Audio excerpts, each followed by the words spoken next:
y'all, it's your girl Toyia T. And do we have a show for you today? Of course, we've all just come through this election, so we thought what would be more fitting than to have a political conversation. So we have Demetrius Hill, who's going to represent the Republican Party, and we have Steve Driehaus here with us from Iraq to represent the Democratic Party. So we're just going to have a conversation. We're going to hear from these guys to learn a little bit about what we have to look forward to for the next 4 years. So I want to turn it over to them to introduce themselves. Steve, do you want to start by introducing yourself and tell us a little bit about your background? Sure. I'm Steve Driehaus. Thanks, Toyia, for having me. I didn't know that you had to reach all the way to Iraq to find a good Democrat to talk about the elections, but that's cool. I'm happy to. I'm over here working for the National Democratic Institute. We work on governance issues with the government of Iraq and Kurdistan. But formerly, I was a member of Congress representing Cincinnati and a state representative on the West Side for 8 years. So happy to be here. Well, we're glad to have you. What time? It's about 2:30 a.m., but I'm happy to be here. So we need the viewers to really appreciate your presence with us tonight, because we know you want to go and get some sleep after this. I'm happy to be here with Demetrius. I woke up for Demetrius. So this should be a very colorful episode. Demetrius, do you want to give us a quick introduction as well? Sure. Thank you for having me on the show, Toyia. So I'm Demetrius Hill. I'm former executive assistant to Cincinnati City Council member Charlie Winburn. I've been a Republican since I was 15 years old. I'm 32 years old now, so that tells you how long I've been a part of the Republican Party. I'm my own type of Republican. I say what I want, do what I want. So that's just my life. I speak a little different language because I'm normally on the streets with the people. So that's who I am. All right. Well, we want you to say what you want tonight. We really want to hear from you. And we have a set of questions. We'll give the audience a chance to kind of chime in and tell us what they're thinking. But we just want to get some dialogue going and hear from the people and see what it is that we have to look forward to. So the first question is, what do we have to look forward to for the next 4 years? Who wants to take that question? I hope it's a little quiet. First, who wants to take it first, I should say? Steve, go ahead. First. Well, look, I hope it's just a little normalcy, a little peace and quiet. Honestly, I think people are just tired of constant politics, constant tweets coming from the White House. I think Biden represents a little more stability. I think he and Kamala Harris are going to be a fantastic team. And I think we're going to see a little more normalcy in the White House. Some people like, Donald Trump going in and shaking it up. But quite frankly,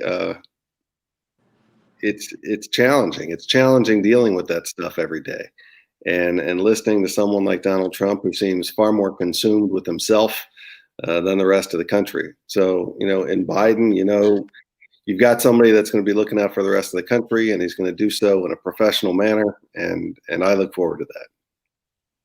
Right, because with Trump, we kind of have a wildfire. We don't know what we're going to get from day to day, especially on his Twitter.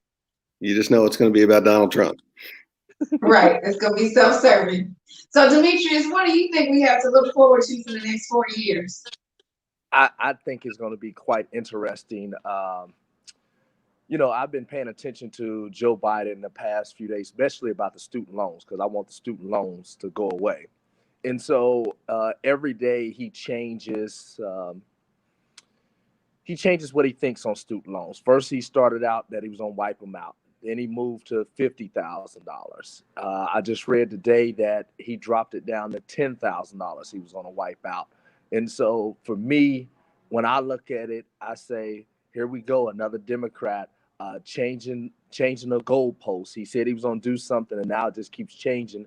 Even Chuck even said, the president, president-elect has the power from his office to just do an executive order to wipe out student loans. And so I just found that interesting that he just kept changing the goalposts. And I knew he was going to do that anyway. I don't think that he's going to get rid of student loans anyway. So I think it's going to be interesting, and I don't know what we're going to get the next 4 years. Demetrius, isn't it nice though to have an incoming president that actually knows student loans are a burden to people? Donald Trump doesn't know what the hell a student loan is and doesn't know that students are carrying all kinds of debt, for 20 or 30 years, after they graduated. I think it is a challenge. We dealt with this when I was in Congress. We restructured student loans, and what Biden can do is only address the federal part, federal student loans, not private student loans. And there's a heavy cost to it. But I think just the recognition that student loans are such a heavy burden on so many people is tremendous. And the fact that he wants to do something is great. He can't issue any executive orders prior to being sworn in. So as the president-elect, he's not really able to do much. So it's only once he's sworn in, assuming Donald Trump leaves, that he can do something about it. Speaking of which, Steve, there has been a rumor, right, that Donald Trump is not going to concede to losing the presidency.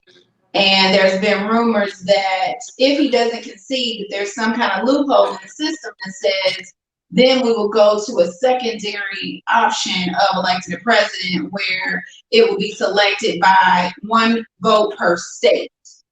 And in that case, Donald Trump could win because we know that majority of the states are red. So what is the thought process as it relates to that? And is that true? It doesn't matter if Donald Trump concedes. It's just a tradition that the president who loses the election concedes. It really doesn't matter. He doesn't have to concede. What matters is that the votes that Biden has in the Electoral College are solid, and that those electors go and vote for him in the Electoral College. The Electoral College is comprised of either Democrats or Republicans, depending upon who won the popular vote in that state. And it consists of the same number of members of Congress plus the 2 senators from each state. So it doesn't matter if Donald Trump concedes. Donald Trump can, take it to his grave that he won the election, for all I care. As long as the electors show up at the Electoral College and cast their votes for Biden, as they've pledged to do, then Joe Biden will be the next president. Okay. So that's not true that he would be able to win by a popular vote from the state? Well, the thing is, so the way the Constitution is written, each state legislature, each state gets to determine how its electors are chosen. All states now use popular vote to choose their electors. Technically, a state legislature could choose their electors and dismiss the popular vote. And Trump's people have actually suggested that in a few states, that the state legislatures dismiss the will of the people and just do whatever they want to do and select their own slate of electors to send to the Electoral College.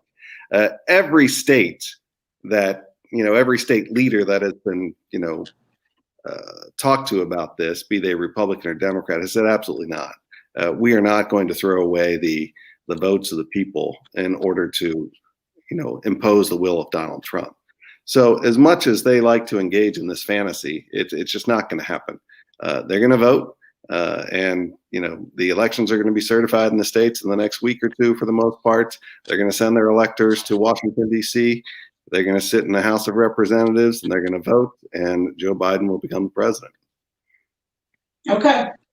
And so are there specific things that you guys would recommend for the people as you consider changes? So I know Demetrius has already mentioned student loans.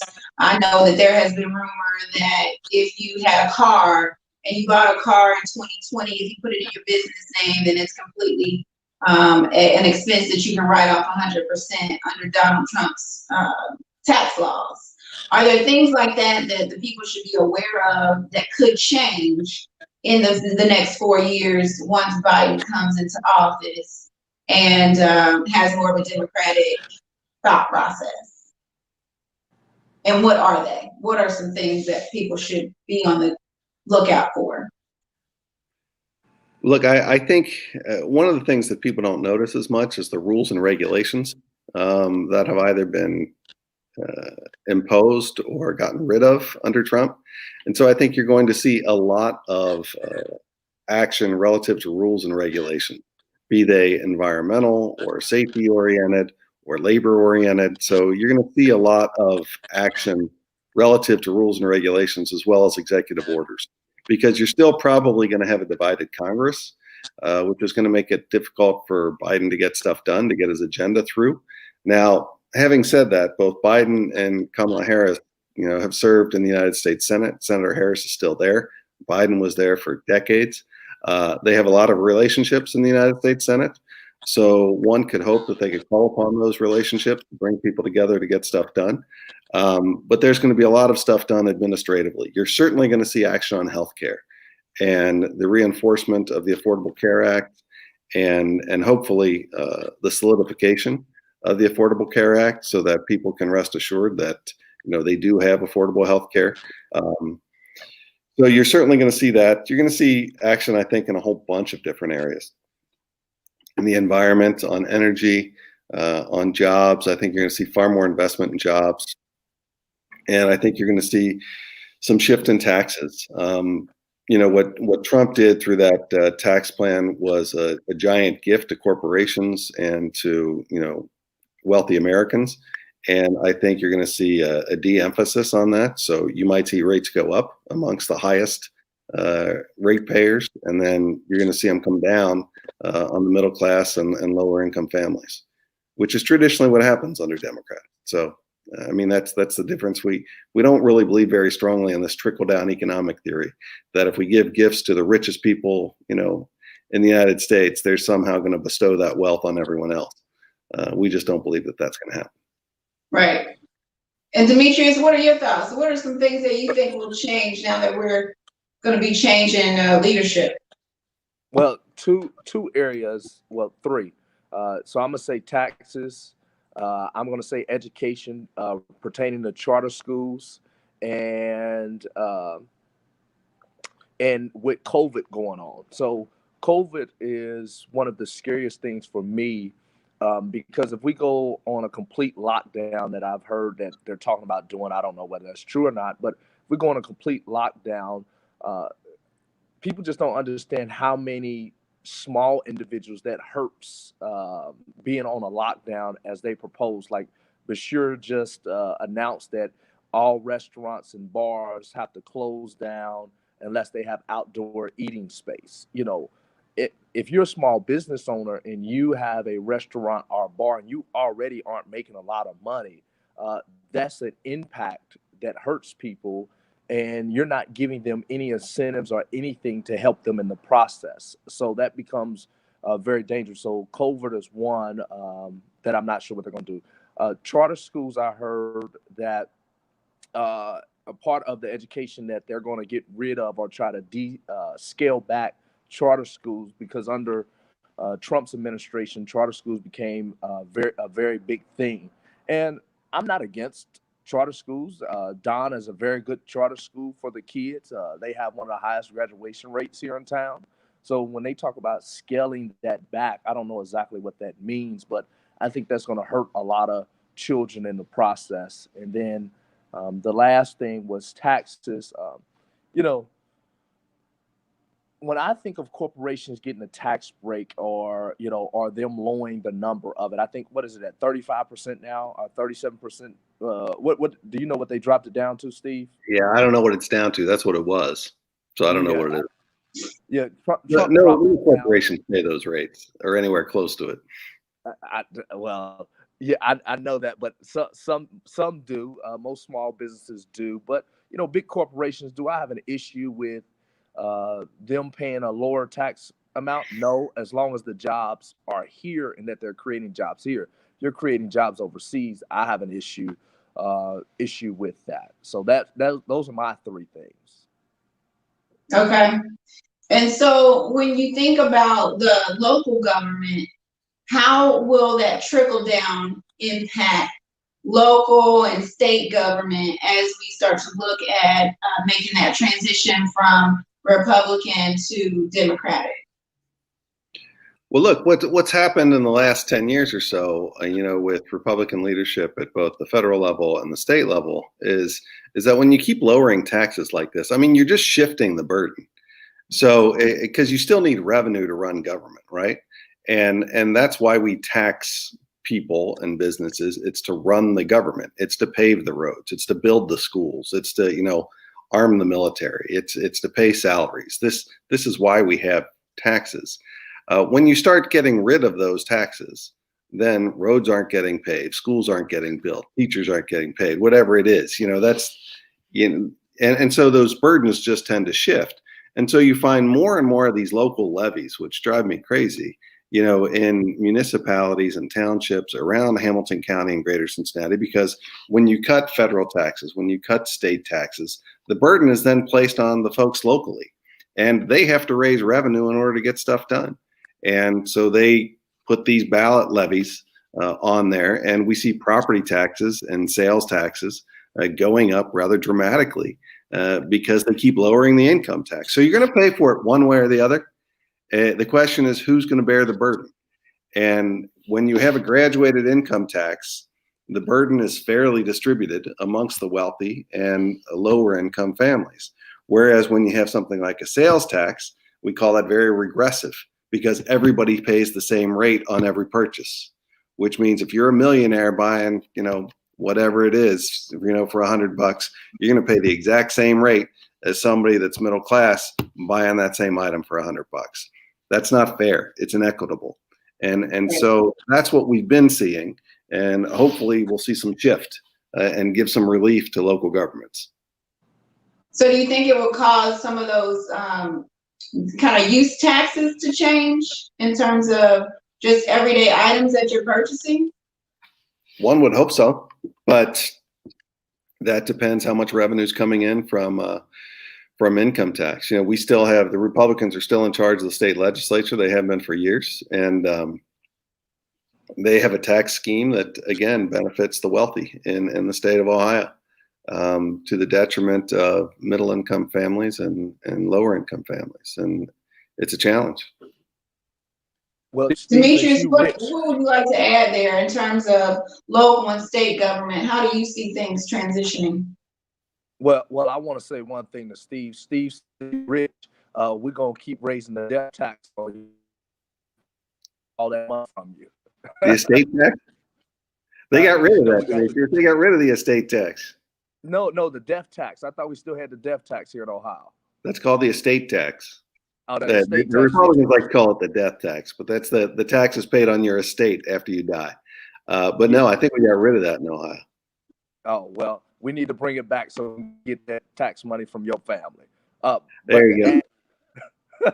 But to add on to the add-on, so I'm one of these people that I hate taxes altogether, but I understand that we need taxes. The sales tax, at some point, if we continue the way that we're going to be like California. We're going to have a high sales tax. Sales tax hurt predominantly poor people because they don't have those extra cents in their pockets that add on to Coca-Cola. You might only had $1, but now you got 10 cents added on or 7 cents added on. So the sales tax is the big thing. The levies, I understand why we need the levies. I don't agree with all of them. I didn't agree with preschool promise, but that's neither here nor there. So how do I see this affecting state and local government here is that, I see the Biden administration is going to raise taxes on the corporation, all that, and that may trickle back down to the states or local government, but I don't know.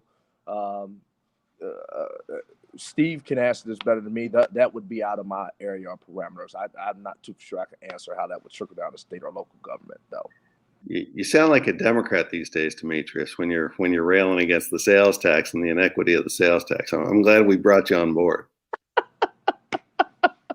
Speaking of which, Steve, I'm curious. I want to hear from Demetrius as to how he decided to become a Republican.